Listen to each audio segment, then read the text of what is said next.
Some wounds never heal, they just learn to live quietly in the corners of our hearts. For 18 long winters, Magnus has carried the weight of losing his wife and 7-year-old daughter to an avalanche in Montana Territory, 1882. Then a blizzard brings a half-frozen young woman to his cabin door. When she looks up at him with familiar eyes, Isaac's world stops. Lily remembers nothing about her past, only fragments of falling from a wagon and wandering through snow for days. But Isaac sees something impossible in her face, his little girl, now grown into the woman she never had the chance to become. As the storm traps them together, one question haunts every moment. Could this lost stranger truly be his daughter, returned to him after all these years? Before we jump back in, tell us where you're tuning in from, and if this story touches you, make sure you're subscribed, because tomorrow I've saved something extra special for you. The weathered daguerreotype sat on Magnus's rough-hewn mantle, its silver surface clouded with age and fingerprints from too many evenings when whiskey made him bold enough to hold it. In the faded image, a younger Isaac stood behind a chair where his wife Margaret sat, her hand resting gently on the shoulder of their 7-year-old daughter Rose. The photographer had captured them in their Sunday finest, Margaret's dark hair pinned back in the fashion of the day, Rose's eyes bright with the kind of mischief that made Isaac's chest tighten even now. 18 years had passed since that photograph was taken. 18 years since the avalanche that took everything that mattered and left him with nothing but memories and the echo of his own voice, calling their names into the white silence. The cabin where Isaac now lived was not the home they had shared. That house lay buried beneath tons of snow and rock somewhere up the mountain, along with the life he had once known. This place was smaller, practical, built with the efficiency of a man who no longer expected company or comfort. One room served as kitchen, sitting area, and bedroom. A stone fireplace dominated one wall, its chimney rising through the peaked roof with steady reliability. Shelves lined the walls, holding supplies, tools, and the few books he had managed to salvage from his former life. Every morning for 18 years, Isaac had risen before dawn to tend the fire, check his traps, and maintain the routines that kept a man alive in the Montana wilderness.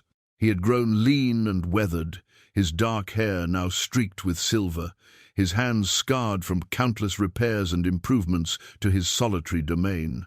The mountains had shaped him into something harder than the boy who had first come west with dreams of gold and adventure. He had been a different man then. Before the war, before Margaret, before Rose, before the avalanche that taught him how quickly joy could be buried beneath an indifferent world. In those early days, he had worked claims with other hopeful men, spent evenings in saloons, sharing stories and whiskey, written letters home to family in Pennsylvania, who eventually stopped writing back when his replies grew sparse and distant. The war had found him anyway, as wars do. When news reached the territory that the Union needed men, Isaac had volunteered, leaving Margaret and infant Rose with her parents while he served 2 years with a Colorado regiment. He had returned, changed, quieter, more grateful for the simple peace of mountain mornings and his daughter's laughter. The medal he earned for actions at Glorieta Pass remained wrapped in cloth at the bottom of his trunk, along with other remnants of that distant life. Margaret had understood his silence about the war, just as she understood his need to move them further into the mountains, away from the growing settlements and the memories of battles fought in places that seemed more like nightmares than geography. She had never complained about the isolation, content to tend their garden, teach Rose her letters, and fill their evenings with songs and stories that made their small house feel like the center of the world. Rose had been the light of their lives, a child who found wonder in everything from the patterns frost made on windows to the way elk moved through the timber like ghosts.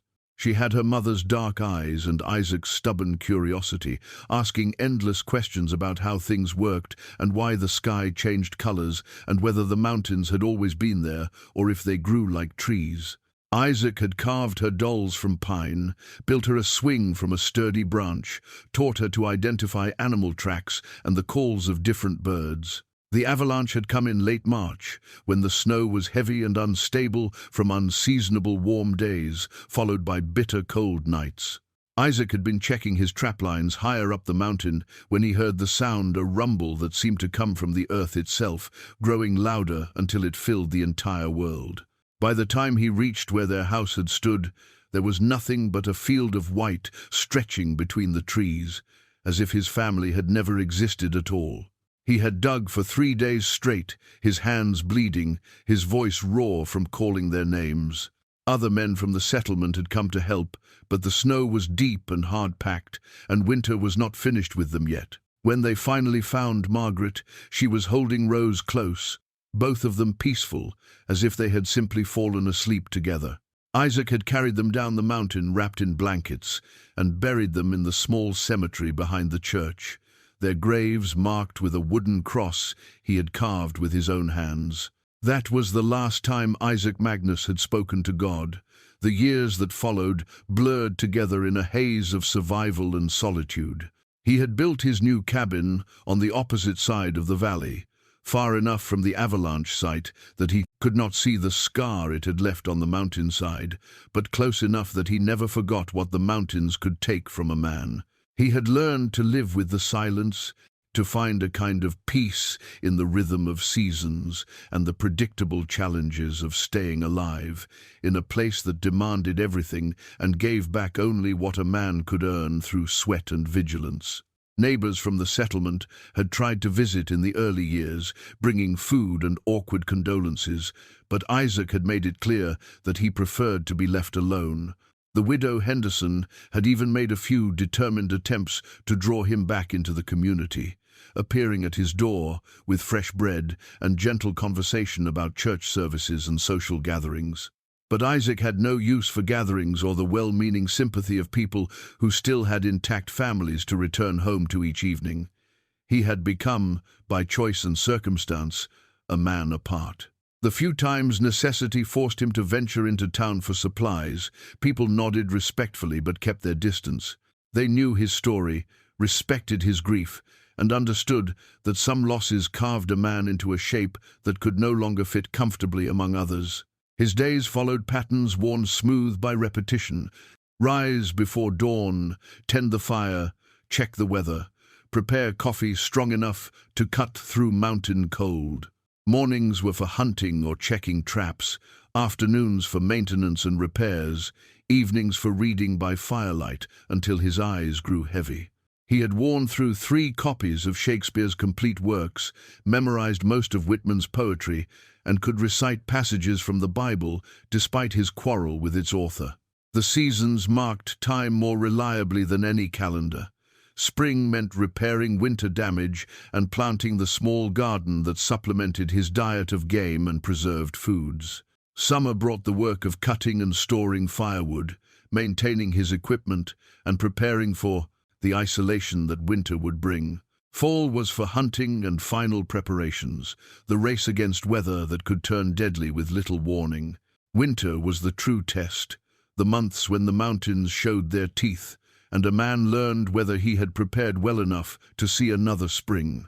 Isaac had survived 18 of them alone, each one teaching him something new about endurance, about the fine line between solitude and madness, about the way memory could keep a man warm when the fire burned low and the wind howled like voices calling from another world. He had grown skilled in all the arts of mountain survival. His aim with a rifle remained true. His traps were cunningly placed and well maintained. His weather sense had developed to the point where he could smell snow hours before the first flakes fell. He could track game through terrain that would challenge an Indian scout, and his knowledge of which plants could heal and which could kill had saved his life more than once during the lean times. But on this particular evening, in early December, as the wind began to shift and the air took on the heavy feeling that promised serious weather, Isaac Magnus sat in his chair by the fire and studied the daguerreotype with the same mixture of pain and comfort it had brought him for 18 years. The faces looking back at him seemed almost to move in the flickering light. Margaret's gentle smile and Rose's bright eyes, as vivid as if they had posed for the photograph yesterday instead of in another lifetime. Outside, the first snowflakes of what promised to be a significant storm began to tap against his windows like fingers seeking entry. Isaac set the photograph back on the mantel, added wood to the fire, and settled in with a book of Tennyson's poetry, expecting nothing from the night ahead but the familiar companionship of wind and verse.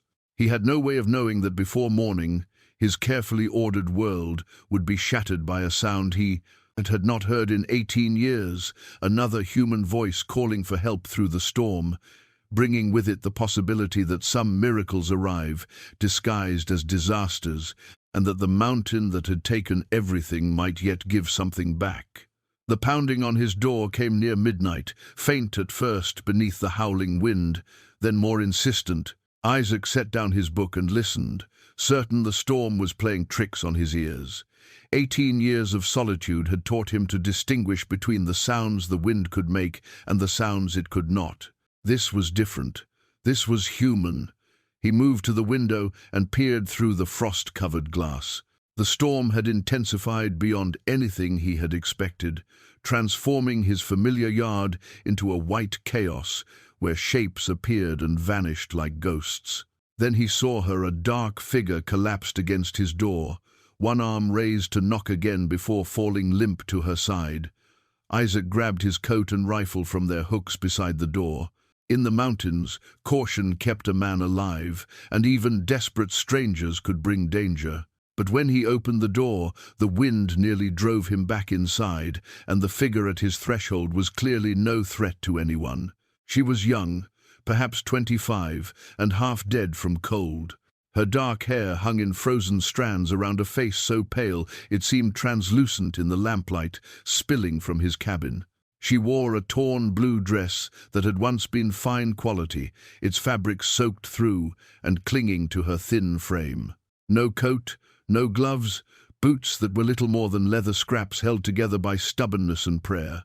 But it was her eyes that stopped Isaac's heart. Even clouded with exhaustion and confusion, they were unmistakably familiar.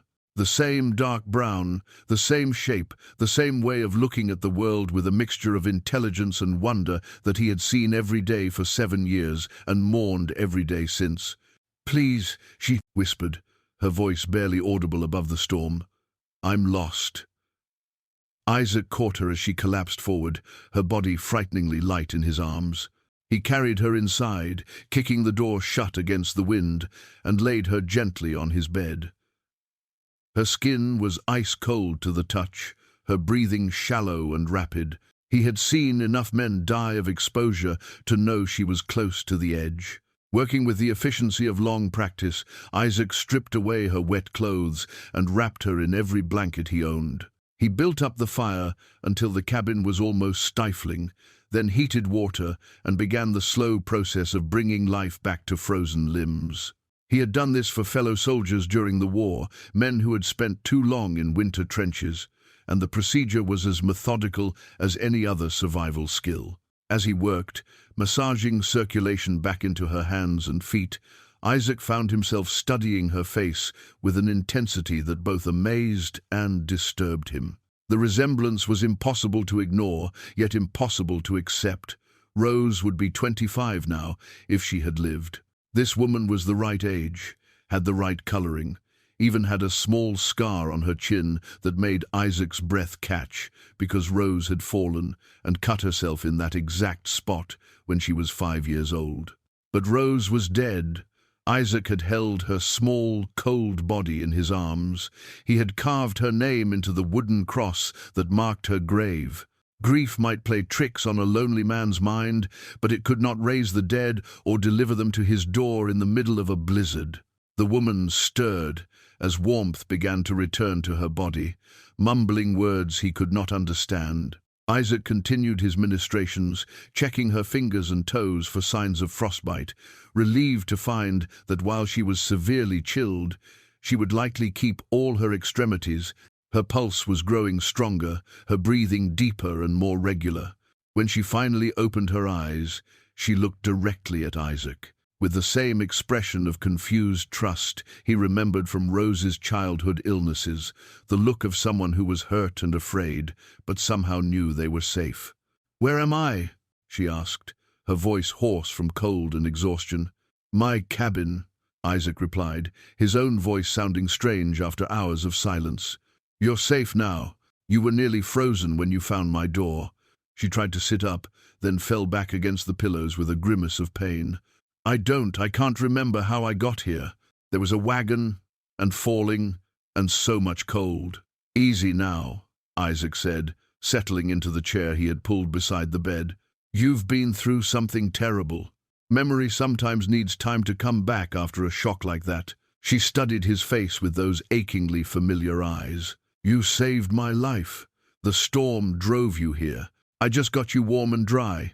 What's your name?" Isaac hesitated. He had spoken his own name aloud so rarely in the past 18 years that it felt foreign on his tongue. "Isaac Magnus. I'm—" She paused, her brow furrowing with concentration. "I think Lily." "Yes, Lily, but everything else is so unclear, like trying to remember a dream that keeps slipping away." Over the next 3 days, as the storm raged outside and made travel impossible, Isaac found himself caring for another human being for the first time since he had buried his family. He heated soup, changed bandages on cuts she had sustained during her ordeal, and gradually coaxed more of her story from the fragments of memory that surfaced like pieces of a broken mirror. She remembered being in a wagon with an older couple, kind people who had been taking her somewhere important. She recalled the sound of the wagon wheel hitting something in the road, the sensation of falling, the cold shock of snow. After that, only wandering through the storm, following a light that must have been his cabin window. "They were taking me to find someone," she said on the point. Second evening, sitting up in bed while Isaac fed wood to the fire. "Someone important. I think it had to do with my family." Isaac's hand stilled on the poker. "Your family." "I don't have clear memories of my childhood," Lily explained, pulling the blanket more tightly around her shoulders. "The people who raised me, the Hartleys, they said I came to them when I was very young, hurt and scared, with no memory of where I belonged. They were good to me, loved me like their own daughter. But they always wondered about my real family, and they were taking you to find them?" "Mrs. Hartley died last spring. Mr. Hartley this fall. Before he passed, he gave me some papers, some clues about where I might have come from. He said it was time I knew the truth about myself." She looked at Isaac with those eyes that made his chest tight. "I think that's where we were going when the accident happened." Isaac set down the poker and turned to face her fully. "Do you remember anything about this family you were looking for?" Lily closed her eyes, concentrating. "Fragments. A man with gentle hands who used to carve things from wood. A woman who sang lullabies about angels watching over children. And—" She opened her eyes suddenly, staring at Isaac with startled recognition. "Mountains. Always mountains. Like these."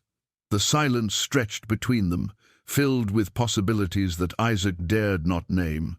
Outside, the storm showed no signs of abating, as if the mountains themselves were conspiring to keep them together long enough for truth to surface from the snow-covered wreckage of the past. "Mr. Magnus," Lily said quietly, "have you lived here long?" 18 years, Isaac replied, his voice barely above a whisper. "Alone?" Isaac nodded, not trusting himself to speak. "But not always alone." This time Isaac could only look at her, seeing in her face the ghost of the child he had lost, feeling in his chest the terrible, wonderful possibility that grief might not always have the final word, that some stories might have chapters yet unwritten, that miracles sometimes came disguised as disasters on the worst nights of winter. The storm howled around the cabin like a living thing, but inside, by the warmth of the fire, two souls who had been lost in different kinds of wilderness began the slow, careful process of finding each other again. By the fourth morning, the storm had finally exhausted itself, leaving behind a world transformed by 3 feet of fresh snow that sparkled like crushed diamonds in the pale sunlight. Lily had regained enough strength to move around the cabin, though Isaac insisted she take things slowly. He watched her with the careful attention of a man who had learned to read the subtle signs of recovery, noting the return of color to her cheeks and the steadier rhythm of her breathing. She was different from any woman he had known, even Margaret. There was something ethereal about the way she moved through his rough space, as if she belonged to a gentler world but had somehow learned to adapt to harder circumstances. When she helped him prepare breakfast, her hands moved with unconscious grace as she stirred the porridge, and Isaac found himself remembering mornings when Rose had stood on a wooden crate beside Margaret, learning the mysteries of cooking with the intense concentration only children could bring to such tasks. "You have kind eyes," Lily said suddenly, catching him watching her. "They remind me of someone, though I can't place who." Isaac turned back to the coffee pot, unwilling to let her see the effect her words had on him. "You're feeling better this morning." "Much better, thanks to you."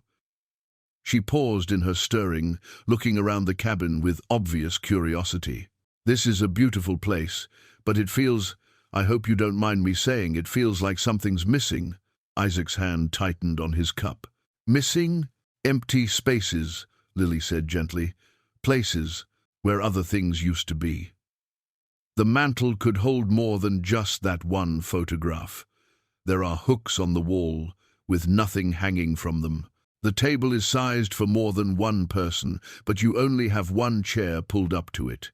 She was observant, perhaps too much so. Isaac had thought he had erased all traces of his former life, but apparently the absence of things left its own kind of evidence. He had never considered that emptiness could be as revealing as fullness. "I live alone," he said simply. "But you didn't always." It was not a question. Isaac set down his coffee and walked to the window, looking out at the snow-covered valley where his old life lay buried. Behind him, he heard Lily moving quietly, respectfully, giving him space to decide how much of his story he was willing to share. "I had a family once," he said finally. "A long time ago. What happened to them?"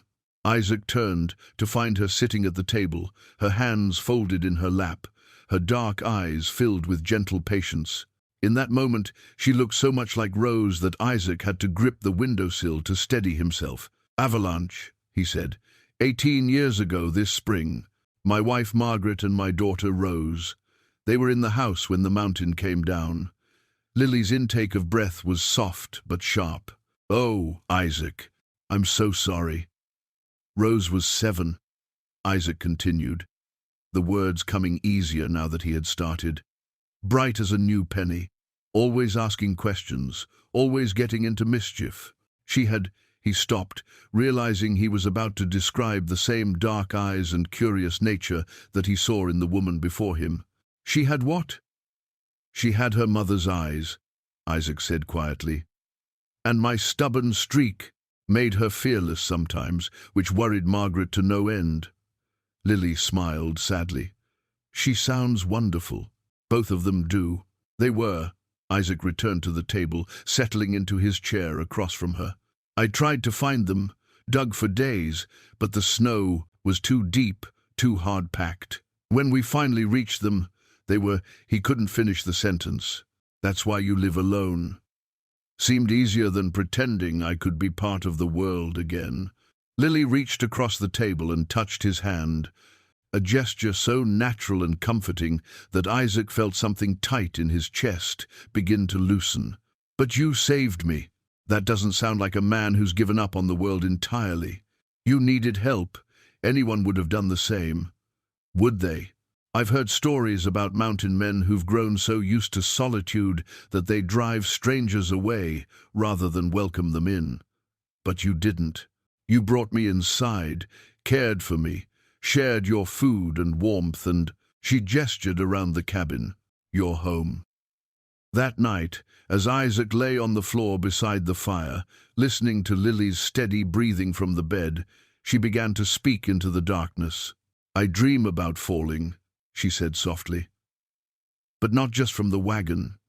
Falling down a hill covered with snow, someone calling my name, strong arms catching me before I hit the ground." Isaac's breath caught. Rose had been playing on a snowy slope behind their house the winter before she died, had slipped and tumbled down the hill.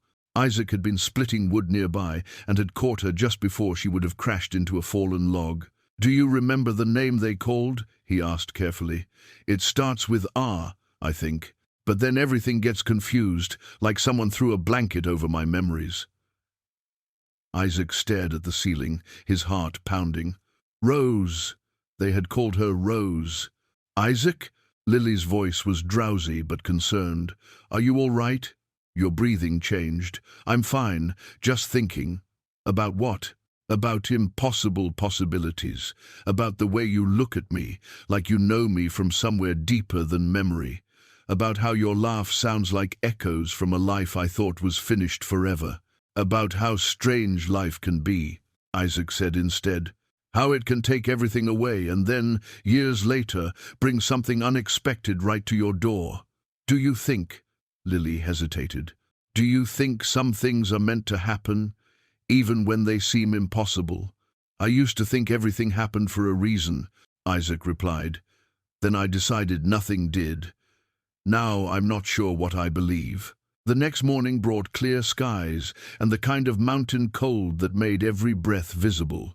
Lily insisted on helping Isaac with his daily routines, and he found himself teaching her things he hadn't shared with another person in 18 years. How to read weather signs in the way clouds gathered around the peaks, how to move quietly through snow without leaving an obvious trail, how to identify the tracks of different animals and guess at their intentions.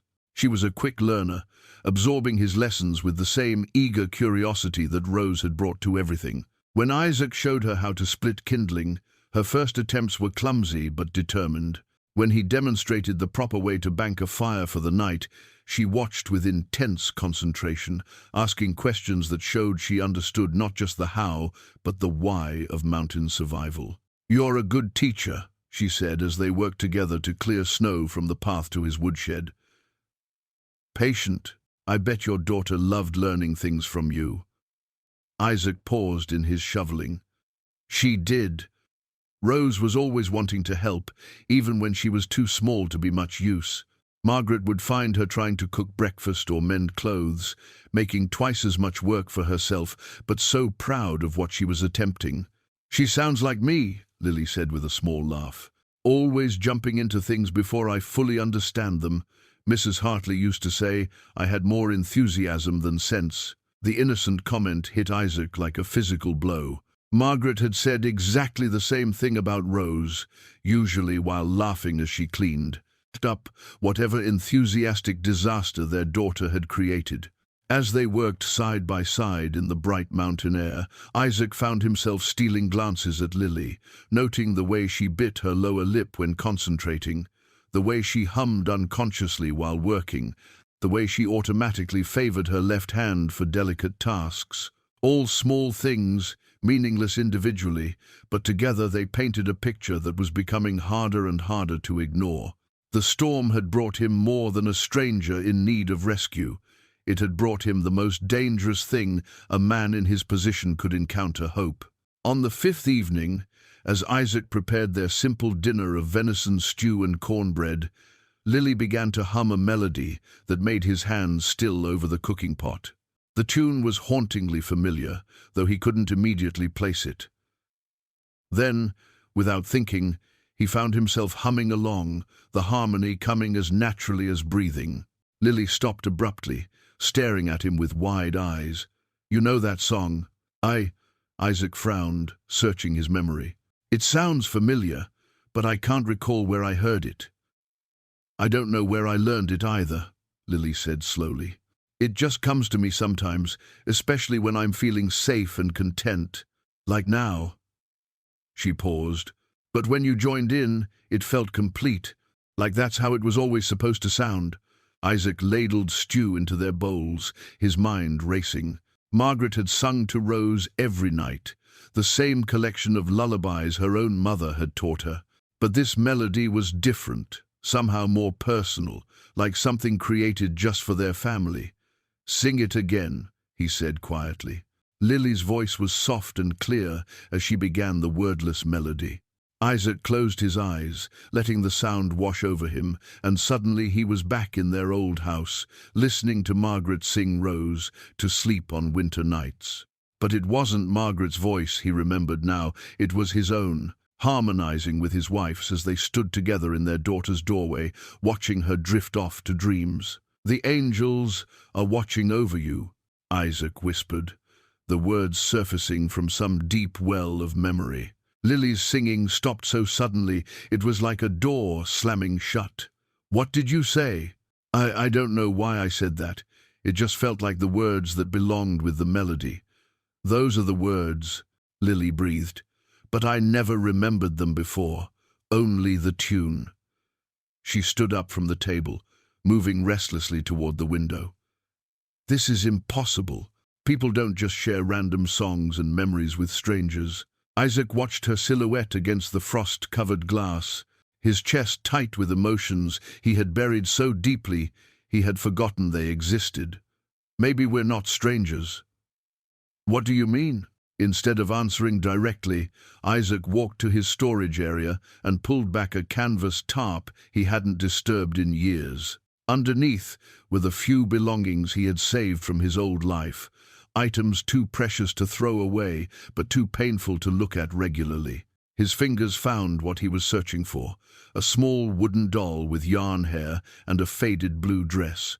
When he turned around, Lily was watching him with an expression he couldn't read. He held out the doll, his hands trembling slightly. "This belonged to my daughter," he said. Lily approached slowly, as if the doll might bite her. When she reached out to touch it, her fingers traced the carved features with unconscious familiarity. "She's beautiful," Lily whispered. "The craftsmanship is exquisite. You made this?" Isaac nodded. "For Rose's 5th birthday. Took me 3 months to get the face right. Margaret helped with the clothes and hair." Lily cradled the doll against her chest, and the gesture was so natural, so right, that Isaac had to sit down heavily in his chair. She held the toy exactly the way Rose had, protective but gentle, as if it were a real child, needing comfort. "May I?" Lily's voice was barely audible. "May I hold her for a while?" "Of course." Isaac watched as Lily settled into the other chair, the doll still pressed close to her heart.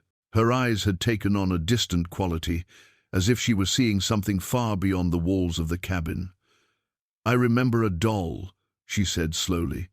"Not clearly, more like shadows and feelings. Someone made it especially for me. It had," she examined Rose's doll more closely. "It had a dress just this color, and the hair," she touched the yarn hair, "soft and brown, tied with tiny ribbons." Isaac's voice came out as a croak. "What happened to your doll?" "I don't know. After whatever happened to me as a child, there were so many things I couldn't remember. The Hartleys tried to help me piece things together, but it was like trying to assemble a puzzle with most of the pieces missing." She looked up at Isaac, tears shining in her eyes. "But holding this one feels like coming home." The silence that followed was filled with the weight of unspoken possibilities. Isaac found himself studying every detail of Lily's face, comparing it to his memories of Rose, to the daguerreotype on the mantel, to the images he had carried in his heart for 18 years. The resemblance was undeniable, but resemblance wasn't proof. The world was full of people who looked like other people. But the song, the way she held the doll, the scar on her chin, the unconscious mannerisms that echoed his daughter's personality. Each detail alone could be explained away as coincidence, but together they formed a pattern that was becoming impossible to ignore. "Lily," Isaac said carefully, "you said the Hartleys found you when you were young. Do you remember how old you were?" 7, they thought. Maybe 8. I was so confused and frightened that it was hard to tell. They said I'd been hurt, had a head injury that explained why I couldn't remember anything about my life before. 7. Rose had been 7 when the avalanche took her, and this was 18 years ago. Lily nodded, give or take. The Hartleys weren't exactly sure of the date when they found me. It was spring, they said, late March or early April. Isaac's hands gripped the arms of his chair so tightly his knuckles went white. The avalanche had happened on March 28th, 1864. He remembered the date because it was etched on the wooden cross that marked what he had thought was his daughter's grave. "Where did they find you?" he asked, though he was almost afraid to hear the answer. "About 50 miles south of here, near the settlement at Copper Falls. I was wandering in the woods, half frozen and delirious. They said it was a miracle I had survived." Lily paused, her brow furrowing in concentration. They always wondered how a child could have traveled so far alone, especially in that condition. It was like I had walked out of nowhere. Or, Isaac thought, like she had walked away from an avalanche that everyone assumed had killed her. Like she had been thrown clear somehow, injured and confused, and had wandered until kind strangers found her and gave her a new name and a new life. The doll slipped from Lily's hands as she stood up suddenly, her face pale with shock. "Isaac, what are you thinking? I can see it in your eyes. You're thinking something impossible." Isaac rose to face her, his heart pounding so hard he could hear it in his ears. "I'm thinking that sometimes the impossible is just the truth wearing a disguise we don't recognize." "That's not an answer." "I'm thinking," Isaac said slowly, each word weighted with 18 years of grief and hope, "that my daughter's body was never found. That we buried an empty grave because we couldn't bear to leave the mountainside without some kind of ceremony, some way to say goodbye." Lily stared at him, her dark eyes, Rose's eyes, wide with dawning understanding and terror. "I'm thinking," Isaac continued, his voice breaking, "that miracles sometimes take 18 years to find their way home." The morning after Isaac's revelation, Lily stood at the window, watching the sun paint the snow-covered peaks in shades of gold and rose. She had barely slept, her mind churning with possibilities that seemed too extraordinary to believe, yet too detailed to dismiss. Isaac moved quietly around the cabin, preparing breakfast with the methodical precision of a man who had learned to find comfort in routine. "We need to find the wagon," Lily said without turning from the window. "If I'm going to understand who I really am, I need to see what's left of my journey to get here." Isaac paused in his coffee preparation. "The snow is deep, and we don't know exactly where, but you could find it." She turned to face him, and Isaac was struck again by the intensity in her dark eyes. "You were a soldier. You know how to track, how to read signs. You could find where I came from." Isaac studied her face, seeing determination mixed with fear. She was right, he could probably locate the wagon, even after the storm. His years in the mountains had taught him to read the landscape like a book, and his military training had honed those skills into something approaching art. But finding the wagon meant confronting evidence that might shatter the fragile hope that had taken root in his heart, or worse, confirm it in ways that would change everything. "It's dangerous," he said finally. "The terrain is rough, and winter weather can turn deadly without warning." "More dangerous than not knowing?" Lily asked. "Isaac, if there's even a chance that what you're thinking is true, don't we owe it to ourselves, to your daughter, to find out for certain?" Isaac saw his younger self in her determination, the same stubborn refusal to accept uncertainty that had driven him to dig for 3 days in the avalanche site 18 years ago. Perhaps it was that recognition that made his decision for him. "We'll need to prepare carefully," he said. "The wagon could be anywhere within a 10-mile radius, and we'll have to be ready to stay out overnight if the weather turns." They spent the morning gathering supplies and equipment. Isaac pulled his old military pack from storage, checking the leather straps and buckles with the thoroughness of long habit. He selected their gear with the eye of a man who had learned that survival often depended on carrying exactly the right things and nothing more. Into the pack went blankets, food for 3 days, his fire-starting kit, rope, a small axe, ammunition for his rifle, and the compact medical supplies he had assembled over the years. He showed Lily how to layer her clothing for warmth and mobility, lending her one of his extra coats and a pair of boots that Margaret had worn for outdoor work. "Tell me about tracking," Lily said as they prepared to leave the cabin. "How do you know where to start looking?" Isaac shouldered his pack and picked up his rifle. It's about reading the story the land tells you. Weather patterns, natural drainage, where animals would travel and where they wouldn't. People in trouble follow predictable paths toward shelter, toward what looks like safety. They set out under a sky that promised fair weather, but carried the kind of high, thin clouds that could thicken quickly in mountain country. Isaac led them southeast from his cabin, following the natural contours of the valley, toward the area where a wagon traveling from Copper Falls would most likely encounter trouble. As they walked, Isaac found himself sharing knowledge he hadn't used in years, explaining how to read the subtle signs that marked safe passage through mountain terrain. Lily absorbed his lessons with the same eager attention she had shown for everything else, asking questions that revealed both intelligence and a natural instinct for the wilderness. "You're a natural at this," Isaac observed, as Lily correctly identified a curs, a set of deer tracks crossing their path. "Most people from settled areas would struggle with even the basics. Maybe it's not as foreign to me as it should be," Lily replied thoughtfully. "The Hartleys lived in town, but I always felt most comfortable outdoors. I used to walk in the woods for hours, and somehow I never got lost, even in places I'd never been before." Isaac felt a chill that had nothing to do with the mountain air. Rose had possessed the same uncanny sense of direction, an almost supernatural ability to find her way through the forest paths around their home. Margaret had joked that their daughter had inherited some ancient mountain wisdom from her father's side of the family. They found the first sign of the wagon around midday, broken branches on a stand of pine trees that marked where something large had passed through with considerable force. Isaac examined the damage carefully, noting the height and angle of the breaks, the way the bark had been scraped from the trunk. "The wagon was moving fast when it hit here," he said, pointing out the evidence to Lily, "probably trying to outrun the storm." Lily studied the damaged trees with a growing sense of recognition. "I remember this place.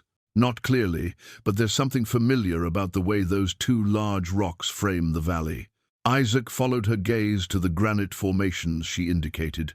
They were distinctive landmarks, the kind of geological features that would stick in memory even during trauma. If Lily recognized them, they were on the right track. They followed the trail of destruction for another hour, finding more broken branches, gouges in the earth where wagon wheels had struggled for purchase on increasingly treacherous ground, and finally, scattered belongings that had been thrown clear when the wagon overturned. Isaac found a leather satchel caught in the branches of a fallen tree. Inside were documents that made his hands tremble as he read them. Adoption papers, bearing the name Lily Hartley, a letter of introduction to a territorial judge, and most significant of all, a bundle of official correspondence about a child named Rose Magnus, who had been reported missing after an avalanche 18 years ago. "What is it?" Lily asked, seeing the expression on his face. Isaac handed her the papers with hands that shook. As she read, he watched her face cycle through confusion, shock, and finally a kind of stunned recognition. "They were bringing me to find you," she whispered. "The Hartleys they knew. Somehow, they figured out who I really was, and they were bringing me home." Isaac nodded, unable to speak past the emotion closing his throat.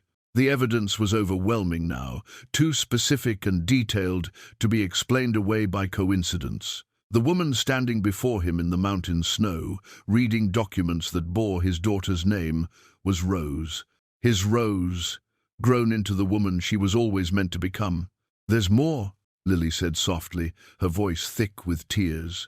"A letter from Mrs. Hartley to you. She writes that she always suspected I was your daughter, but she wanted to be certain before she broke your heart with false hope or your healing with painful truth."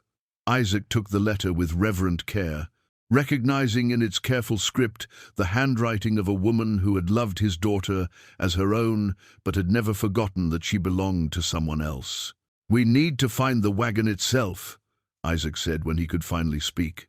"There might be more photographs, personal belongings, anything that could help you remember."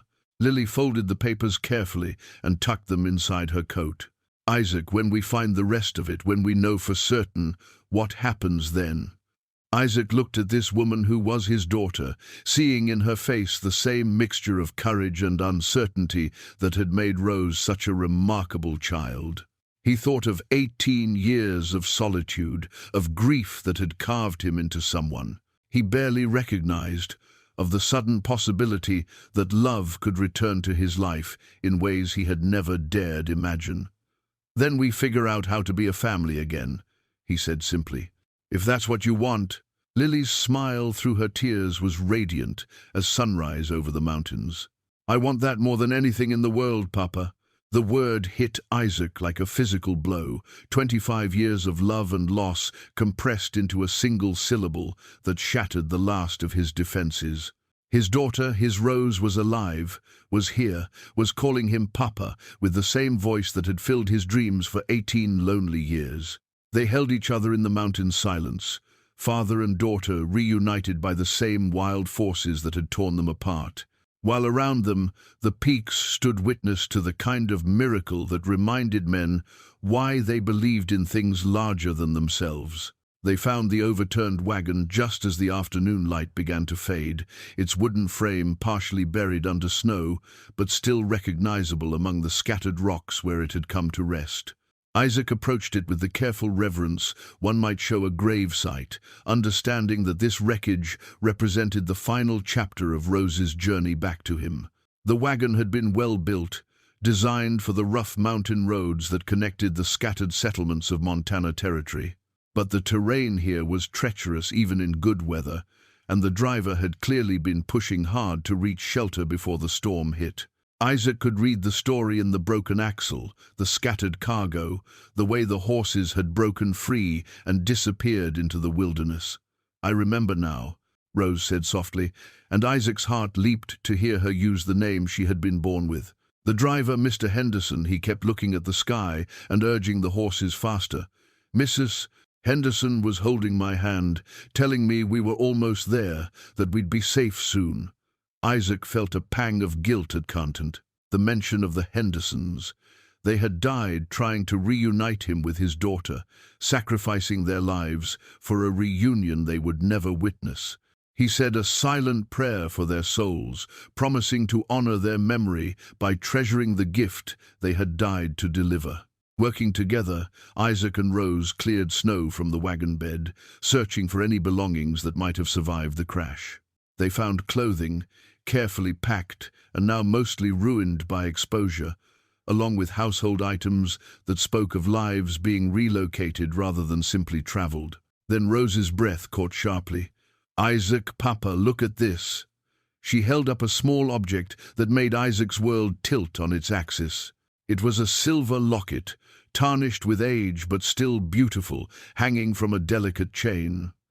Isaac recognized it immediately. It had belonged to his mother, passed down through 3 generations of Magnus women. He had given it to Margaret on their wedding day, and she had worn it every day until her death. "Open it," Isaac whispered. Rose's fingers trembled as she worked the tiny clasp. Inside were 2 miniature portraits, one of Isaac as a young man, the other of Margaret holding infant Rose. But it was what was tucked behind the portraits that made them both gasp. A tiny lock of dark hair, so fine it could only have come from a baby's head. "This is mine," Rose said with absolute certainty. "I don't know how I know, but I can feel it. This locket has been with me my whole life, even when I couldn't remember where it came from." Isaac took the locket with reverent hands, studying the faces of his dead wife and infant daughter, seeing in them the echo of the woman who now stood before him. The lock of hair was the same shade as Rose's, the same texture. Margaret must have cut it and hidden it in the locket as a keepsake, never knowing that one day it would serve as proof of identity when all other evidence had been lost. "Mrs. Hartley must have saved it." "Rose," it continued, her voice thick with emotion, "all these years she kept it safe for me, waiting for the right time to help me understand what it meant." As they continued searching through the wagon's contents, more pieces of Rose's story emerged. There were documents showing that the Hartleys had spent years quietly investigating her origins. following leads that eventually pointed them toward the Magnus family and the avalanche that had supposedly claimed young Rose's life. There were letters from territorial officials, medical records documenting Rose's condition when she was found, and most remarkably, a detailed account of the Hartleys' growing suspicion that the child they had rescued and raised was not an orphan, but a daughter separated from a grieving father. "They were good people," Isaac said, as he read through Mrs. Hartley's careful notes. "They could have kept you forever, never told you the truth, and no one would have known the difference. Instead, they chose to help you find your way home." Rose wiped tears from her eyes as she examined a small wooden box that had somehow survived the crash intact. Inside were items from her childhood with the Hartleys: a pressed flower, a smooth stone from a creek, a small carved horse that Mr. Hartley had made for her 10th birthday. These were the treasures of a girl who had been loved and cherished, evidence that her 18 years away from Isaac had not been lost or wasted, but filled with kindness and care. "I had a good life with them," Rose said quietly. "They never made me feel like I was anything other than their true daughter. But there was always something missing, a piece of myself I couldn't quite grasp. Now I understand what it was." Isaac watched his daughter hold the mementos of her second childhood, and felt a complex mixture of gratitude and loss. He was grateful that Rose had found love and stability with the Hartleys, but he grieved for all the moments he had missed: her first steps as a toddler, her questions about the world, her laughter echoing through a house, the 1,000 small intimacies that make up the relationship between a father and daughter. "Do you remember anything about your life before the avalanche?" Isaac asked gently. Rose closed her eyes, concentrating. "Fragments, more now than before. I remember a man who smelled like wood shavings and pipe tobacco, who used to lift me up to see over the fence. I remember a woman with gentle hands who brushed my hair and sang to me. I remember feeling safe and loved, like I was exactly where I belonged." Isaac's throat tightened. He had indeed smelled of wood shavings from his carpentry work, and Margaret had brushed Rose's hair every night while singing the lullabies her own mother had taught her. "I remember a house with yellow curtains in the kitchen," Rose continued, her voice growing more confident as the memories surfaced. "And a big dog named Bear who let me ride on his back. And there was a special place, a clearing in the woods, where we would go to pick berries and watch the clouds." Each detail was correct, so specific and accurate that there could be no doubt about Rose's identity. Isaac felt the last of his protective skepticism crumble away, replaced by a joy so intense it was almost painful. As they finished gathering what they could from the wagon site, the sun began to set behind the western peaks, painting the snow in shades of amber and rose. Isaac and Rose worked in companionable silence, each lost in thoughts of the journey that had brought them to this moment. "Papa," Rose said as they prepared to make camp for the night, "I need you to know something. Even if we hadn't found all this evidence, even if I never remembered anything more than I already have, I would still want to stay with you. The moment I saw your face, something in my heart recognized you. You feel like home to me." Isaac pulled his daughter close, marveling at the solid reality of her presence. "After 18 years of embracing only memories and ghosts, you are home, Rose. You always were, even when we didn't know where to find each other." That night, as they sat by their small campfire under a canopy of mountain stars, Isaac told Rose stories of her mother, painting word pictures of the woman who had loved them both, with fierce devotion. Rose listened with the hunger of someone reclaiming a heritage she had almost lost, asking questions that helped Isaac remember details he thought had been buried too deeply to recover. In return, Rose shared memories of her life with the Hartleys, helping Isaac understand that his daughter had not merely survived their separation, but had thrived, growing into a woman of intelligence, compassion, and strength. The Hartleys had given her education, stability, and most importantly, the secure foundation of love that had enabled her to become the remarkable person she was. As the fire burned low and the mountain cold settled around them, father and daughter fell asleep side by side, finally reunited under the same stars that had watched over them both during 18 years of separation, their dreams filled with the promise of all the tomorrows they would now share. The journey to Copper Falls took them 2 days through terrain that tested even Isaac's considerable mountain skills. Rose proved herself an able traveling companion, adapting to the demands of wilderness travel with an ease that spoke to both her natural resilience and the practical education she had received from the Hartleys. They moved carefully through the snow-covered landscape, following game trails and natural passages that offered the safest route toward the settlement. Copper Falls was a modest community that had grown up around a mill and trading post, serving the scattered ranches and mining claims in the region.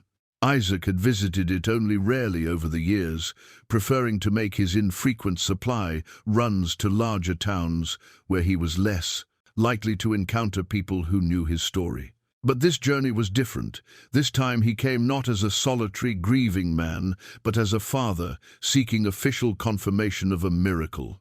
The town's record-keeper was a meticulous man named Samuel Whitmore, whose office occupied the back room of the general store.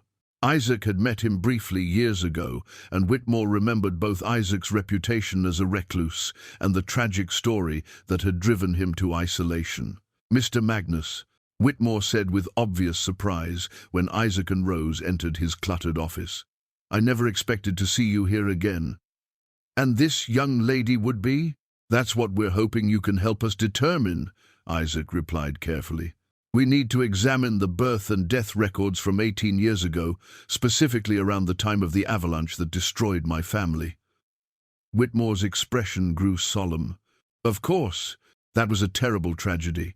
I remember the search efforts, the whole community turning out to help." He paused, studying Rose with growing curiosity.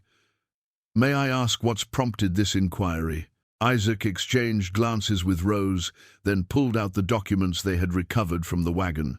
"We have reason to believe that my daughter may have survived the avalanche, and that this young woman might be her." Whitmore's eyebrows rose nearly to his hairline. That would be extraordinary. Please, sit down while I retrieve the relevant records." The record-keeper moved with practiced efficiency through his filing system, pulling out ledgers bound in cracked leather and pages yellowed with age. He set them on his desk and opened to the entries from March 1864, running his finger down columns of handwritten names and dates. "Here we are," he said, pointing to an entry near the bottom of a page. "March 28th, 1864. Margaret Magnus, age 29, killed in avalanche. Rose Magnus, age 7. He stopped abruptly, his finger hovering over the entry. "What is it?" Isaac asked, leaning forward. Whitmore looked up with a puzzled expression. "This is odd. The entry for your daughter says presumed dead in avalanche, not killed in avalanche like your wife's entry. I never noticed that distinction before." Isaac felt his heart begin to pound. "What does that mean?" "Well, it suggests that whoever made this entry, and it would have been my predecessor, old Thomas Brady, had some doubt about whether the child's body was actually recovered." Whitmore flipped through several more pages. "Let me check something else." Rose gripped Isaac's hand as they watched Whitmore search through additional records. The silence in the small office was broken only by the rustling of pages and the distant sounds of daily life in the settlement outside. "Here," Whitmore said suddenly, his voice excited. "April 15th, 1864. This is interesting indeed." He turned the ledger so Isaac and Rose could see the entry. "A child, approximately 7 years old, found wandering near Copper Falls. Severely injured, no memory of identity or origin. Taken in by James and Eleanor Hartley." Isaac stared at the entry, seeing his daughter's story written in faded ink by a man who had died years ago. The dates matched perfectly, 17 days between the avalanche and Rose being found. Just enough time for a confused, injured child to wander the 50 miles between the disaster site and Copper Falls. "There's more," Whitmore continued, turning to another section of records. I have documentation here of the Hartleys' formal adoption of the child, whom they named Lily. But look at this notation. He pointed to a marginal note, written in different handwriting. Someone, probably Brady again, wrote, "Possible connection to Magnus avalanche, investigate when child recovers." But did he investigate? Rose asked, her voice tight with emotion. Whitmore shook his head. Brady died of pneumonia that winter, before he could follow up on his suspicions. In replacement, my predecessor apparently never noticed the notation, or if he did, he didn't understand its significance. Isaac felt a wave of mixed emotions wash over him. If Brady had lived, if he had pursued his suspicions, Isaac might have been reunited with his daughter years earlier. They might have shared her childhood, her adolescence, all the precious years that had been lost to separation and ignorance. But Rose seemed to read his thoughts. "Papa, if things had happened differently, I might not have become the person I am today. The Hartleys gave me things, education, stability, love, that shaped who I am. Maybe this was how it was supposed to happen." Whitmore cleared his throat diplomatically. "I hope you don't mind me saying, but the resemblance between you two is quite remarkable. Even if we didn't have these records, I think most people would assume you were related." "There's one more thing we need to confirm," Isaac said. "The Hartleys left documents indicating they had been researching Lily's origins for years. Do you have any record of their inquiries?" Whitmore nodded and pulled out a more recent ledger. "Indeed I do. Mrs. Hartley came here several times over the past 5 years, asking questions about the avalanche, about your family, about whether there had ever been any doubt about your daughter's death. She was quite persistent and very thorough in her research." He showed them copies of letters Mrs. Hartley had written to various territorial officials, requesting information about missing children and unsolved cases from the 1,860 seconds. Her investigation had been methodical and patient, following every lead until she had assembled a compelling case that Lily was actually Rose Magnus. "She was preparing to contact you directly," Whitmore explained, "but she wanted to be absolutely certain before she approached you with such extraordinary claims." Mrs. Hartley understood that false hope would be crueler than continued ignorance. Isaac read through Mrs. Hartley's correspondence with growing admiration for the woman who had raised his daughter. She had been motivated not by any desire to cause drama or disruption, but by a deep love for Rose and a conviction that every person deserved to know their true identity. "According to her final letter to me," Whitmore continued, "she had decided to bring Lily Rose to meet you this winter. She felt she had enough evidence to justify the risk, and she believed Rose was strong enough to handle whatever truth they might discover." Rose wiped tears from her eyes. She was dying when she made that decision. The consumption was already taking her, but she used her last months to plan this journey. She and Mr. Hartley gave up their final time together to bring me home. The weight of the Hartleys' sacrifice settled over the small office like a blessing. 2 people who had loved Rose as their own daughter had chosen to give her back to her original family, even though it meant losing her themselves. Their deaths in the wagon accident had been tragic, but Isaac understood now that they had died doing exactly what they had chosen to do, ensuring that Rose found her way back to where she belonged. "Mr. Whitmore," Isaac said formally, "I would like you to prepare new official records correcting the error about my daughter's death. Rose Magnus survived the avalanche of March 28th, 1864, and has now been reunited with her family." Whitmore smiled broadly. "It would be my honor, Mr. Magnus. This is the kind of story that reminds us why we keep such careful records in the first place, not just to document the past, but to help people reclaim their true identities when the need arises." As Whitmore prepared the paperwork that would officially restore Rose to life in the territorial records, Isaac looked at his daughter and marveled at the complexity of the journey that had brought them back together. The avalanche that had seemed like an ending had actually been a beginning. The 18 years of separation that had felt like a lifetime of loss had actually been preparation for this moment of reunion. "Papa," Rose said quietly. "What happens now? Where do we go from here?" Isaac took her hand, feeling the solid reality of her presence, the miracle of her existence. "Now we go home, Rose.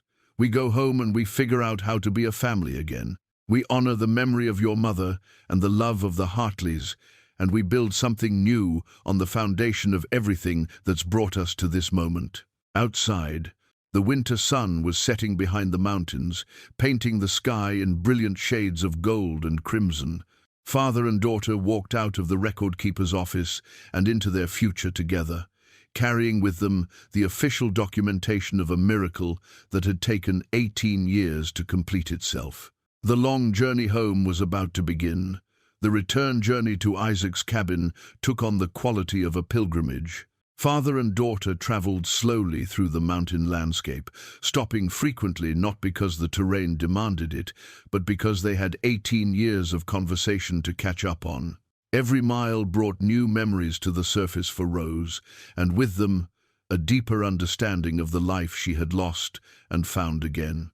On their second day out from Copper Falls, as they made camp in a grove of pine trees that offered shelter from the wind, Rose asked the question that had been weighing on both their minds. "Papa, I need to see where it happened, where our old house stood, where Mama died. I need to understand what I survived." Isaac had been dreading this request, knowing it was inevitable but hoping to delay it as long as possible. The avalanche site held too many memories, too much pain. He had not visited it since the day they buried Margaret, had deliberately built his new life on the opposite side of the valley to avoid the daily reminder of what he had lost. "It's not an easy place to reach," he said carefully. "The terrain is rough, and winter makes it dangerous. We could wait until spring, when travel is safer." Rose studied his face in the firelight, seeing past his practical concerns to the fear beneath. "You don't want to go there?" Isaac poked at the fire with a stick, sending sparks spiraling up into the dark sky. "I haven't been back since we laid your mother to rest. Some places hold too much sorrow to visit without good reason." "But I am a good reason," Rose said gently. "I'm the daughter who survived, who came back. Maybe it's time that place held something other than just grief." Isaac looked across the fire at this remarkable woman who was his child, seeing in her face the same determined courage that had made 7-year-old Rose fearless in her explorations of their mountain home. She was right, of course. The avalanche site was part of her story, and she had every right to see it, to understand the forces that had shaped both their lives. "We'll go tomorrow," he said finally. "But we approach carefully, and we don't take unnecessary risks. That mountain has already taken enough from our family." They rose early the next morning, breaking camp while the stars were still bright in the pre-dawn sky. Isaac led them higher into the mountains, following paths he remembered from the days when he and Margaret had explored every ridge and valley within a day's walk of their home. The terrain grew steadily more rugged as they climbed, the snow deeper and more treacherous with each mile. Rose proved herself an able mountaineer, moving with the natural grace of someone who belonged in high places. She had inherited Isaac's sure footing and instinctive understanding of how to read the mountain's moods, skills that had probably saved her life during her confused wandering 18 years ago. "Tell me about Mama," Rose said as they paused to rest on a windswept ridge. "I remember fragments, her voice, her laugh, the way she smelled like lavender and bread, but I want to know who she really was." Isaac settled beside his daughter on a fallen log, grateful for the excuse to rest and remember. "Margaret was the strongest person I ever knew, though she would have laughed to hear me say it. She had a way of making everything better just by being present. When I came back from the war, I was—" He paused, searching for words. "I was damaged in ways I didn't understand. But Margaret saw past all that to whatever was still good in me. She loved you very much," Rose said with certainty. "How can you know that?" "Because she gave you a daughter who loves you the same way. That kind of love doesn't happen by accident. It's taught, passed down from one generation to the next." Isaac felt his throat tighten with emotion. "She wanted more children, but we were never blessed that way. She used to say that God had given us you to make up for quantity with quality. What was she like as a mother? Patient when you were stubborn, firm when you needed guidance, and endlessly creative in finding ways to teach you about the world. She made everything into a game or a story. When you were learning to read, she would hide letters around the house for you to find and arrange into words. When you couldn't sleep during thunderstorms, she would tell you that the lightning was God taking photographs of his favorite children. Rose smiled through her tears. I remember that story. Sometimes, when there are storms now, I still think about God with his camera. As they climbed higher, the landscape began to look familiar to Isaac, in ways that made his chest tight with memory. They were approaching the valley where he had built his first life, where he had been happy in ways he had almost forgotten were possible.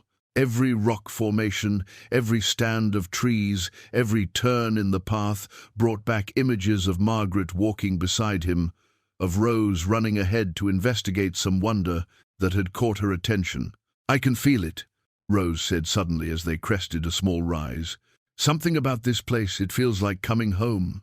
Isaac stopped walking, following Rose's gaze down into the valley below. There, nestled against the base of a steep mountainside, were the remnants of their old homestead.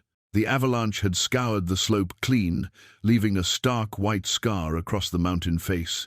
But the lower portions of their property remained visible under the snow. There, Isaac said, pointing to a depression in the snow where their house had stood.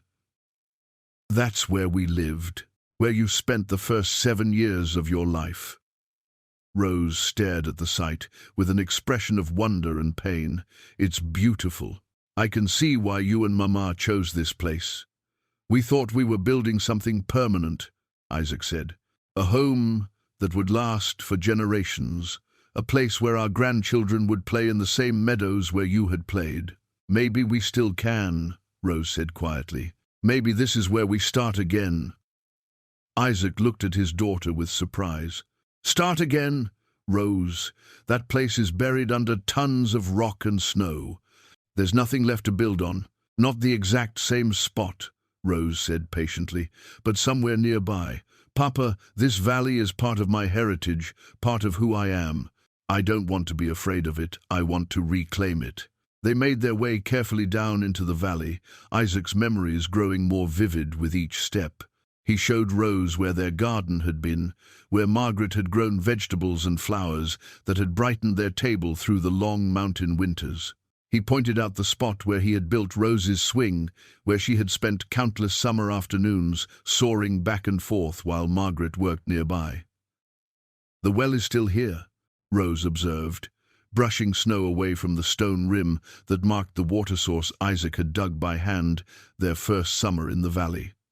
Good water, Isaac said, cold and sweet, even in the driest years. Rose stood beside the well, looking up at the avalanche scar with a thoughtful expression. Tell me what happened that day. I need to understand. Isaac closed his eyes, forcing himself to remember details he had tried for 18 years to forget. I had gone up to check my trap lines. It was early morning, and you and your mother were still sleeping when I left. The snow had been heavy that winter, and there had been some warm days followed by cold nights, conditions that make avalanches more likely. You warned Mama about the danger? I should have, Isaac said with the weight of old guilt. I knew the signs, but I thought we were far enough from the steep slopes to be safe. I was wrong. Rose moved to stand beside her father, taking his arm in a gesture of comfort. You couldn't have known exactly when or where it would happen. Papa, you can't blame yourself for forces beyond your control. I was supposed to protect you both, and you did, in every way you could. You built us a home, you provided for us, you loved us. What happened wasn't your fault, it was just the mountain being the mountain. Isaac opened his eyes and looked at his daughter, seeing in her face a wisdom that went beyond her years. The Hartleys had raised her well, teaching her not just facts and skills, but the kind of emotional intelligence that allowed her to comfort a grieving father while processing her own complex feelings about their shared tragedy. I heard the rumble from up the mountain, Isaac continued. By the time I got back here, everything was buried. The house, the barn, everything we had built gone, under a river of snow and rock that was already freezing solid. And you searched for us. For 3 days, other men came to help, but the snow was too deep, too hard. When we finally found your mother, she was... Isaac's voice broke. She was holding a bundle that we thought was you. We were so focused on the grief of finding her that we didn't look closely enough to realize the bundle was just blankets and clothing.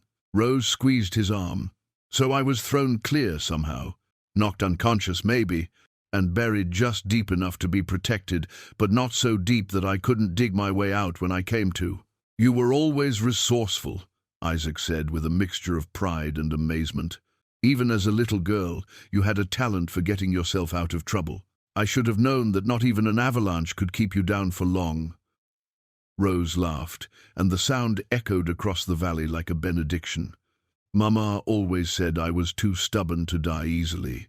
As afternoon faded into evening, they made camp in the ruins of Isaac's old life, father and daughter sitting beside a fire built from dead wood that had once been part of their fence posts.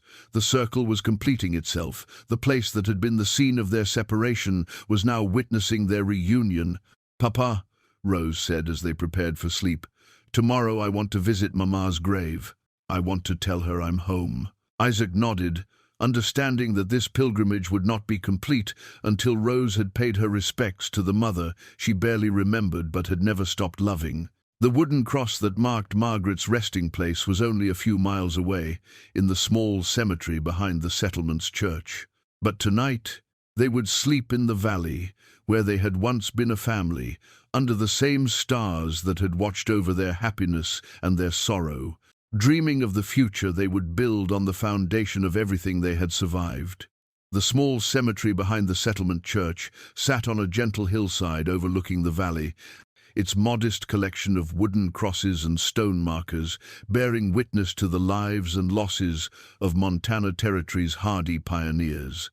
Isaac had not visited this place since the day he buried Margaret, but he found Margaret's grave immediately, as if his feet remembered the path his heart had walked in grief 18 years ago. The wooden cross he had carved still stood straight and strong, weathered by mountain storms but unbroken. The words he had burned into the wood with painstaking care were still legible. Margaret Rose Magnus, beloved wife and mother, 1835 to 1864. Until we meet again. Beside it stood a smaller cross, bearing Rose's name and dates, the grave marker for a child who had never actually been buried there. Isaac stared at the second cross with a mixture of guilt and wonder, understanding for the first time that he had been mourning at an empty grave for 18 years. "Hello, Mama," Rose said softly, kneeling beside Margaret's headstone. "I'm sorry it took me so long to come see you." Isaac watched his daughter commune with the mother she barely remembered, feeling his heart crack open with a pain that was somehow healing rather than destructive. Rose placed her hand on the earth above Margaret's grave, her eyes closed in concentration, as if she were trying to absorb some sense of the woman who had given her life. "Papa," Rose said without opening her eyes, "tell me what you would say to her if she were here." Isaac knelt beside his daughter, his hand joining hers on the cold earth. "I would tell her that I kept my promise, that I survived, even when I didn't want to, that I raised our daughter." His voice caught. "That I would have raised our daughter to be exactly the kind of woman she became anyway, strong and kind and wise." "What else?" "I would tell her that I never stopped loving her, but I understand now that love doesn't end when someone dies, it just changes form. The love I had for her helped me recognize you when you came to my door. It's still there, still part of who I am." Rose opened her eyes and looked at the wooden cross that had marked her supposed grave. "We need to take this down, Papa. It's served its purpose, but it's not needed anymore." Isaac hesitated. That cross had been his focal point for grief, the physical marker that had allowed him to have a place to bring his sorrow. Removing it felt like erasing part of his history, even though he understood Rose was right. "Help me," he said finally. Together, they worked the smaller cross free from the frozen ground. Isaac handled the weathered wood with reverence, understanding that it represented not just his daughter's supposed death, but his own long journey through grief toward acceptance and healing. "What should we do with it?" Rose asked. Isaac studied the cross, reading the dates that marked a life that had never actually ended. An idea began to form in his mind, something that felt right in ways he couldn't fully explain. "We'll keep it," he said, "but we'll change what it represents. Instead of marking an ending, it can mark a new beginning." They spent the rest of the morning working together to restore Margaret's grave site, clearing away debris that had accumulated over the years of Isaac's absence. Rose gathered wildflowers that had somehow survived the early winter, their hardy blooms adding color to the stark landscape of snow and stone. "She would have liked you," Isaac said as they worked side by side. "Margaret always said she could judge people by how they treated things that couldn't do anything for them in return. You tend her grave like you knew her personally." "I feel like I do know her, in a way," Rose replied. "She's in you, Papa. The way you cared for me when I was hurt, the patience you showed when I was confused and frightened, that's Mama's influence. She taught you how to love someone unconditionally." Isaac felt tears freezing on his cheeks in the mountain cold. "She did. Margaret never loved by halves.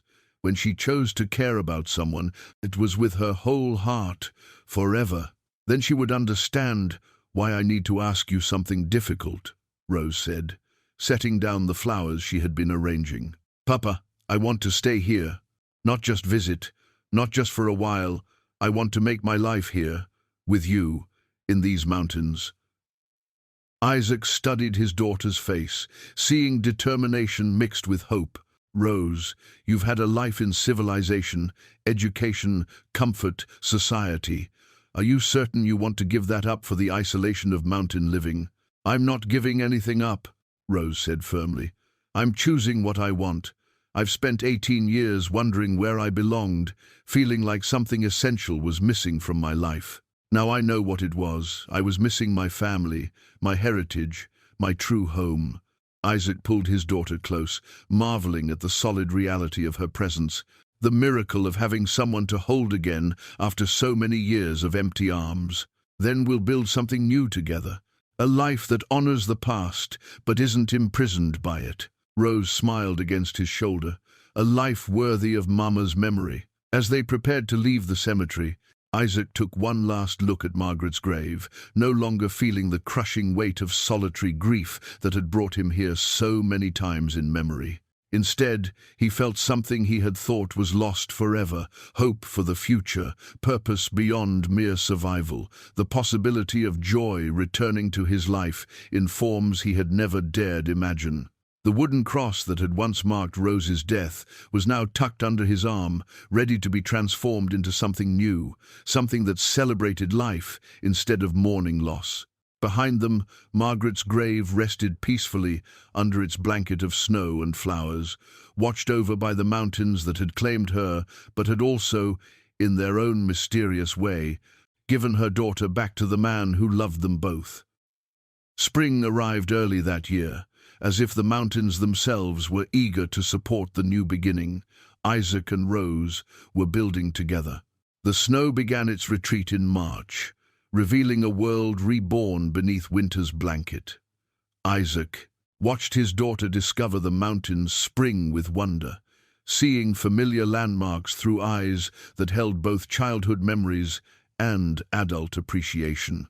They had spent the winter months planning their new life, poring over Margaret's old recipe book by firelight, while Isaac shared stories of the dishes his wife had prepared with love and skill. Rose proved to be an eager student, her hands finding the same rhythms Margaret's had once followed, as she learned to make bread that filled the cabin with warmth and comfort. "The secret," Isaac explained, as Rose kneaded dough on the worn wooden table, "is in how you work the dough.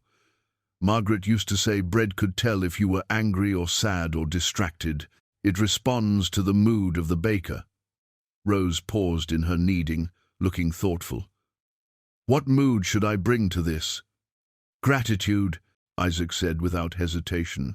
"Gratitude for second chances, for family found, for the privilege of feeding someone you love.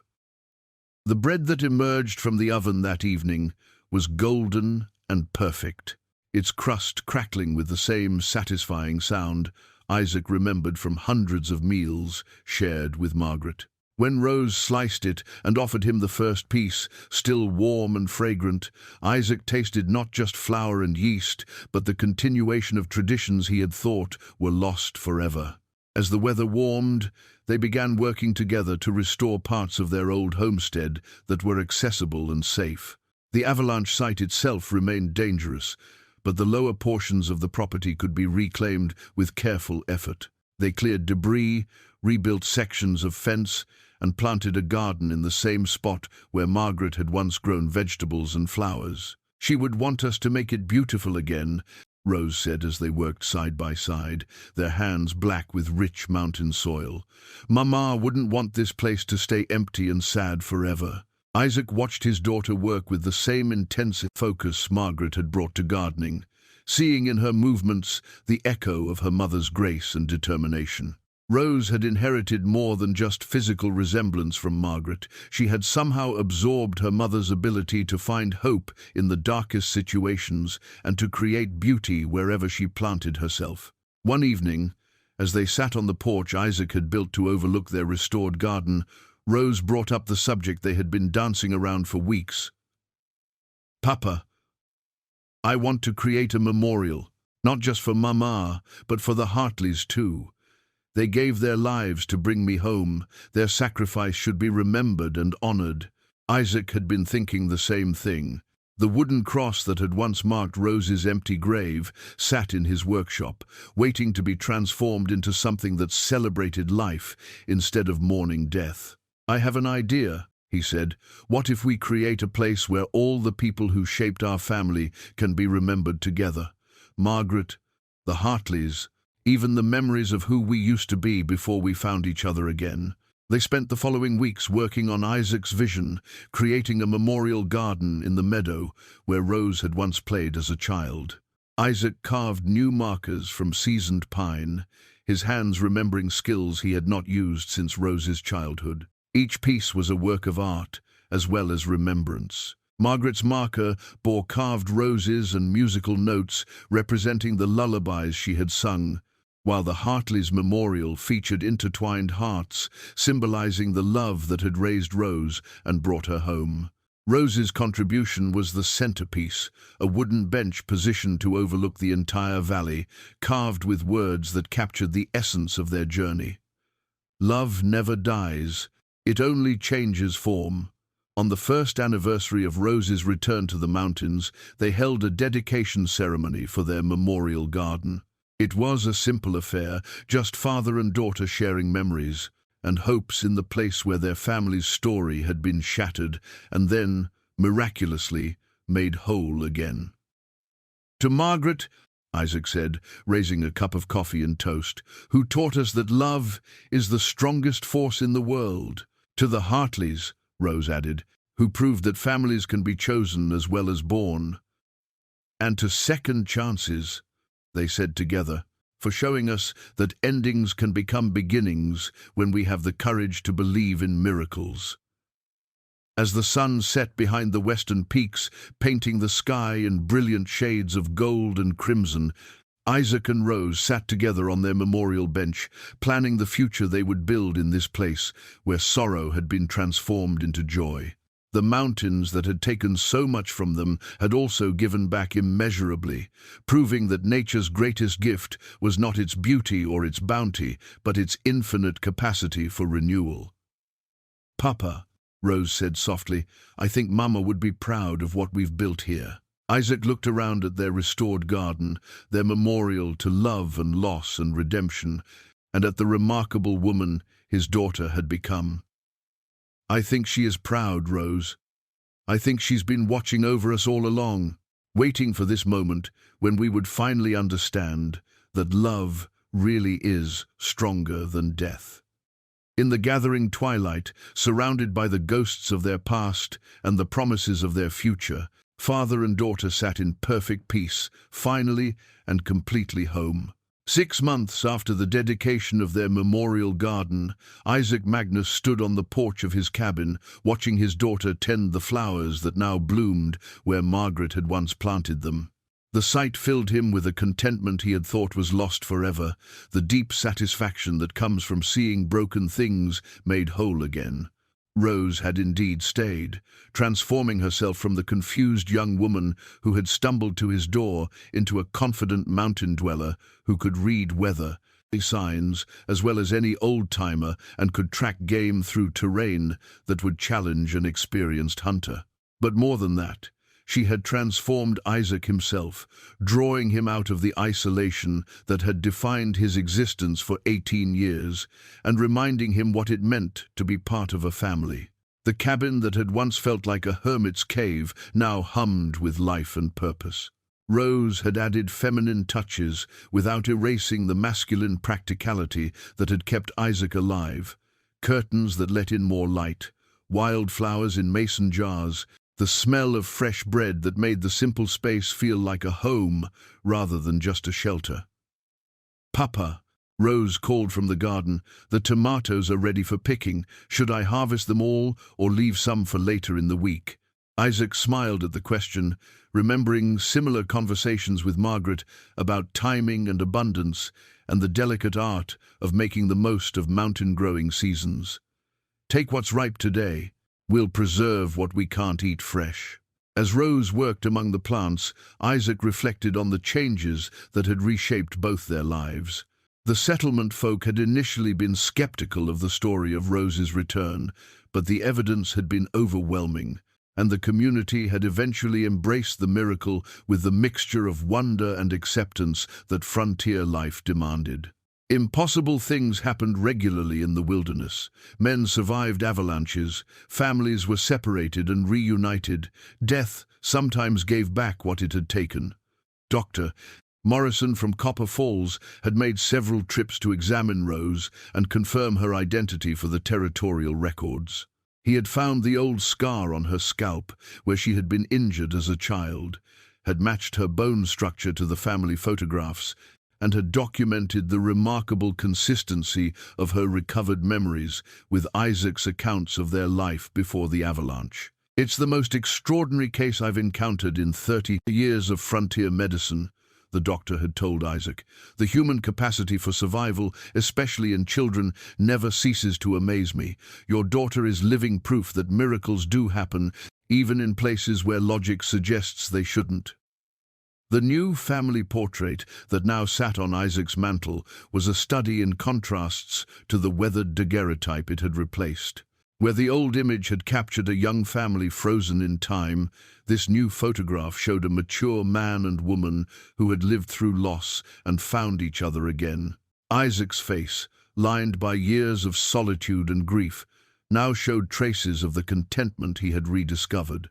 Rose's expression combined the wisdom of someone who had traveled a difficult path with the joy of someone who had finally found where she belonged.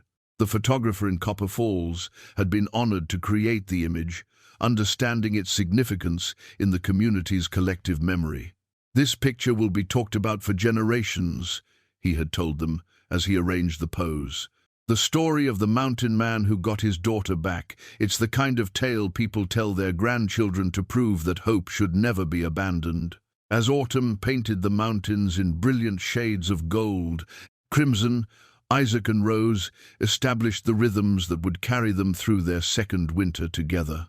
They worked side by side, preserving the garden's harvest, smoking meat from Isaac's hunting expeditions, and preparing the cabin for the cold months ahead. But unlike the previous 18 winters, this one held no dread, no sense of enduring rather than living. Rose had proven herself capable of handling the challenges of mountain isolation without losing the grace and intelligence the Hartleys had nurtured in her. She read voraciously from Isaac's collection of books, but she also learned to mend traps, split firewood, and navigate by the stars. She had become, in the truest sense, a daughter of both worlds, civilized society that had shaped her character and the wilderness that had claimed her heart. "I've been thinking about spring," Rose said one evening as they sat by the fire, she with her mending and Isaac with his carving. About expanding the garden, maybe building a small greenhouse so we can grow fresh vegetables through the winter. Isaac looked up from the wooden toy. He was making a horse for the young son of a neighbor who had begun visiting regularly.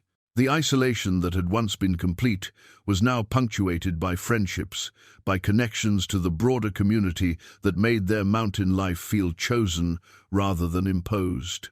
"That's ambitious," he said with approval. "Your mother always wanted to try growing lettuce and herbs through the cold months. She would love knowing her daughter was fulfilling that dream." Rose smiled, and in that expression Isaac saw both Margaret's gentleness and his own determination. "I like to think she's watching us figure out how to be a family again. Sometimes, when I'm working in the garden, I feel like she's there, guiding my hands, helping me understand which plants will thrive and which need special care." Outside, the first snow of winter was beginning to fall, each flake catching the light from their windows like tiny stars returning to earth. Isaac watched the snow accumulate on the windowsill and felt no trace of the dread that had once accompanied the arrival of winter weather. This snow brought not isolation but coziness, not survival but comfort, shared with someone he loved. "Rose," he said quietly, "I want you to know that these months with you have been the happiest of my life since your mother died. You've given me back not just my daughter, but my sense of purpose, my connection to the world beyond these mountains." Rose set down her mending and moved to sit beside his chair, taking his weathered hand in hers. "You saved my life twice, Papa. Once when you pulled me from that blizzard, and once when you loved me enough to help me remember who I really am. The Hartleys gave me 18 good years, but you gave me my true self back." As the snow continued to fall outside their warm cabin, Isaac Magnus held his daughter's hand and marveled at the unexpected mercy of a world that could take everything away, and then, when least expected, give back more than had ever been lost. The mountains that had broken his heart had also healed it, proving that some stories have no real ending, only transformation, renewal, and the endless possibility of love finding its way home.